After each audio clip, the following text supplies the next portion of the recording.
Alors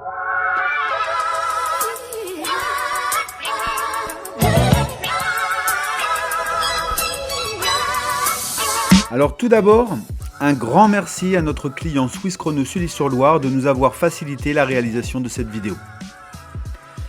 Alors l'accueil des visiteurs concerne toutes les usines et nous avons pensé chez GiveProd un système sur mesure qui permet de remplacer le papier, d'archiver informatiquement et surtout de passer les consignes sécurité de façon plus sérieuse que sur un simple flyer, sur une carte de visite ou une feuille A4. Alors voici notre application d'accueil des visiteurs. S'il y a autant de drapeaux, c'est qu'il sert également à accueillir des livreurs. Les 4 drapeaux français, Angleterre, Allemagne et Pologne concernent notre accueil visiteur que je vais vous présenter maintenant. La version globale de l'application avec l'accueil des travailleurs et des livreurs et l'accueil sécurité vous sera présentée dans une autre vidéo. Alors on va pouvoir démarrer, le visiteur arrive et choisit tout simplement son drapeau. Lorsqu'il clique dessus, il a les profils qui lui sont offerts. Donc nous, on a décidé de se consacrer dans cette vidéo aux visiteurs. Il renseigne son prénom, son nom, sa société. C'est votre dévoué qui s'y colle pour cette fois. Et lancer ensuite une vidéo. On peut avancer dans celle-ci, puisque c'est une démo, mais normalement, le visiteur ne peut pas avancer, il est obligé de regarder la vidéo. Donc un peu d'accueil, et puis tout de suite, on rentre dans le vif du sujet en disant que c'est quand même sérieux. On va donner des consignes générales. J'ai écourté un petit peu pour...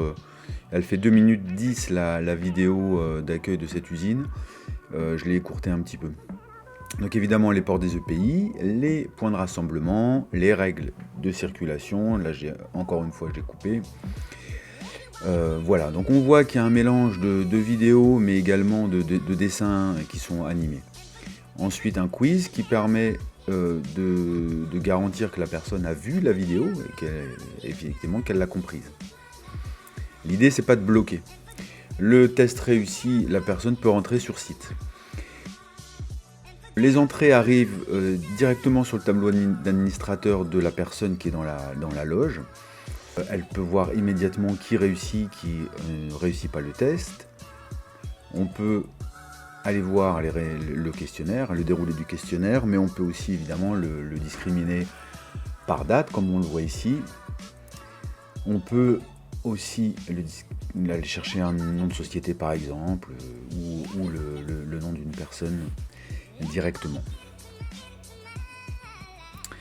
Ce qui est important, c'est de savoir qu'il est actualisé en temps réel, c'est-à-dire que sur une fenêtre de l'ordinateur ou des écrans qu'a la personne de la loge, elle n'a pas besoin d'actualiser la page pour que les entrées se fassent dans le tableau, et ça se fait automatiquement.